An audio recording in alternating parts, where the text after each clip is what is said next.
मुलगा कसाही असो, दारोड्या असो, रोजच्या भानगडी आणणारा असो, का आईला खूप त्रास देणारा असो, पण आई मुलावरच काय एवढी प्रेम करते हो, जीवाच्या पार प्रेम करत असते कुठली आई मुलावर.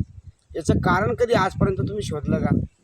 याचं कारण मी सांगतो मित्रांनो तुम्हाला. कारण की आईच्या उदरामधून एक शरीराचा भाग जन्माला येतो, तो म्हणजे आईचं एक अंग असतं.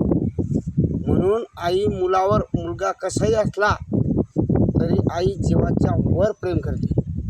पण हे मुलांना कसं कळत नाही. माझ्या डोळ्याच्या समोर काही जवानपणामध्ये विधवा झाल्यात बाया. त्या मुलांना त्यांनी तळहाताच्या फोडाप्रमाणे जपलं, मोठं केलं, लग्न केले, आणि ते मुलंसुद्धा त्या आईंना त्रास देतात हो, खूप त्रास देतात. तरी ती आई इतकी त्यांच्यावर प्रेम करते, हेच आजच्या मुलांना समजत नाही. हीच मोठी शोकांतिका आहे.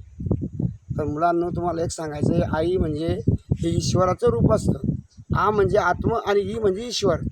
ईश्वराचं रूप आपल्या घरामध्ये संचार करत असतं. म्हणून तुम्हाला एकच कळकळीची नम्र विनंती करतो की आईवर खूप खूप प्रेम करा. जय श्रीराम.